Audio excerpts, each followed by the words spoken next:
comfortable, but I can just say it's a privilege. It's incredibly cool to constantly learn new things, to stay up to date in the rapidly changing fields of medicine and science. And it's an incredible privilege to be in an academic environment and to work with other academics. And guess what we get to do? We get to go to meetings, we get to travel, we get to go to Paris or Hawaii or Canada. And that's where we gather as scientists and physicians to talk about where the fields are going. And most of all, I get paid to do this. So, it's a lot of work. It's a lot of work, and it's not easy. For every success, there are at least one or two setbacks, sometimes more. Sometimes they're even abject failures. Sometimes patients and colleagues are bitter, mean, biased, rude. Sometimes we get cranky.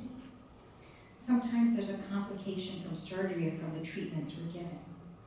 Too often, we can't cure cancer, which is why I go back to the lab so we can find a better way. But in the lab, too often a paper is rejected.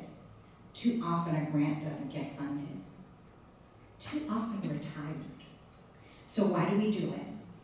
So I apply some of the scientific method and what we use in medicine, talking about pros and cons, risk-benefit ratio. Let me explain. Before we take somebody for a procedure to surgery, we have to discuss the indication, why are we doing it, the risk of complication, the benefit to the patient, and the alternatives. Sometimes it's safer to not perform the procedure or to not treat because we could do more harm than good.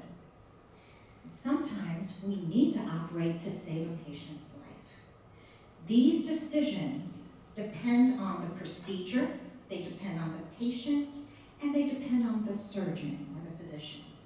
Is this the right procedure for the patient? We need to get to know the patient. We take a detailed history, perform a physical exam, and do additional testing to determine, is this patient fit for surgery, and is this something we're supposed to do? And then we ask, and we should ask, are we the right surgeon for this patient? Do I have the right training, skills, judgment, and knowledge? Or do I need to ask my colleagues to help or take over? That's something that you learn along the way. You can't do everything for everybody. And in science, what do? We consider the scientific method, the hypothesis, the alternative hypothesis, anticipated outcomes, limitations, alternative approaches to experiments. The outcome is never certain, and many experiments fail. That's why they're called experiments. We need to be able to anticipate possible outcomes if things don't work out. So you may ask yourself, what does all of this have to do with me? Well, what I'm talking about is a practical approach for how you can move through your career path. You have to decide each step of the way if the benefit outweighs the risk. And I've got to tell you, this year is my 25th, in May was my 25th reunion from medical school. 25 years I've been a doctor. 25 years. And I can say, oh my gosh, those 25 years, let's count from high school, okay? So after high school, what do you do to become a doctor? You gotta go to what? College. 4 years of college. Okay, somebody counting for me? Keep counting. So 4 years of college. After college, I went to medical school. How many years of medical school? 4. Okay, after medical school, I had to do residency training in OBGYN. How many years is that? 4. So what are we up to now? Somebody shout it out. We're up to 12, okay? After residency, I wanted to be trained as a gynecologic oncologist. Some programs are 4 years. I did the 3-year track.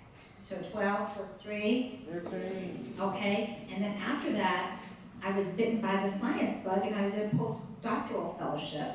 So it's another 3. 18. 18 years. 18 years.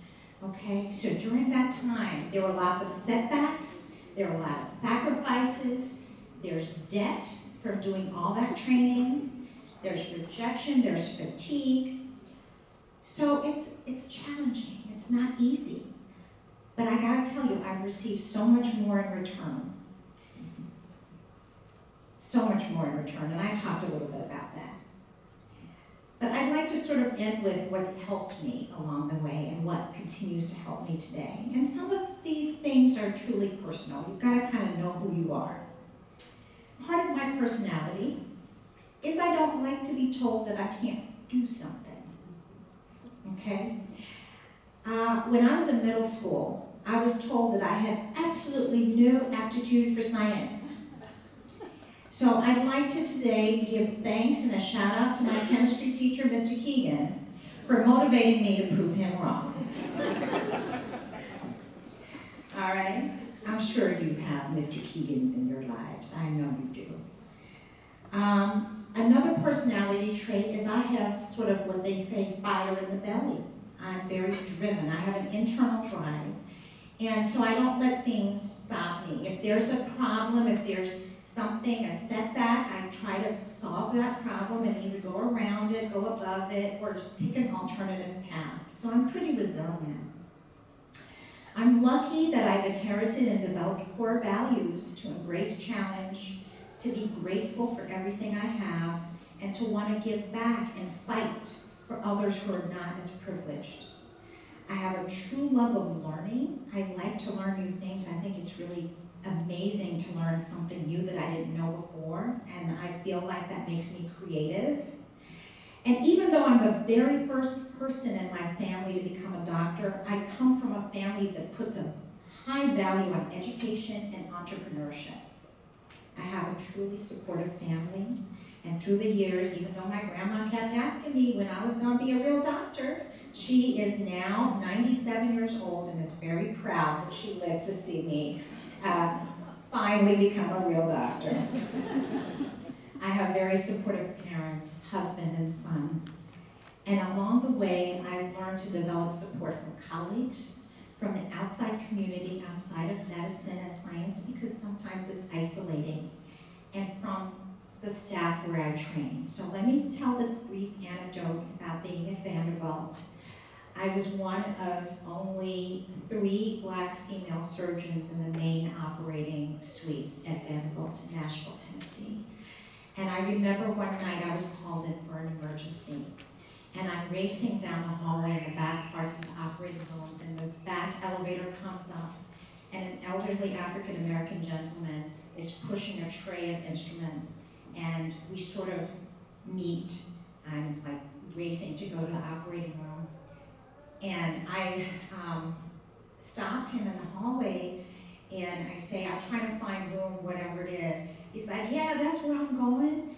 These are the trays for Dr. Cavilli. And I said, well, I'm Dr. Cavilli. And in that moment in time, that was just an incredible kind of recognition, respect, and gratitude that he had for me being Dr. Cavilli, and I had for him bringing the instruments up. And so that was sort of a historical, poignant moment.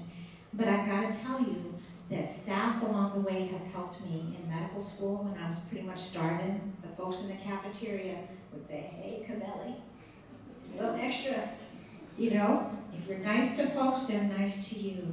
When I was in residency, we did not have electronic medical records, and the folks in medical records who were really nice to me, and I was nice to them, would give me a heads up to come and take care of my records or I'd be in trouble. So there are all sorts of people along the way who support you and make sure you're good to them. So today, in closing, I hope I've convinced a few of you to consider careers in medicine and science. Don't be dissuaded by the challenge. For everyone else, I hope I've demonstrated that I love what I do, and that as hard as it can be, it is absolutely worth it to pursue a career that gives as much meaning and enjoyment as I've had from mine. Thank you.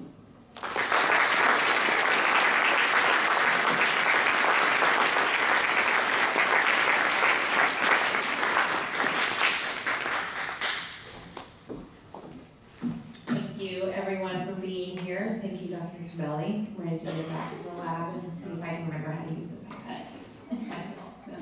I hope you guys had a great day today, and I hope all the students had a great summer. And that's the end of this event. You guys grab your posters, you can take them. The ACE students need to meet me up here. So thank you all very much for coming today.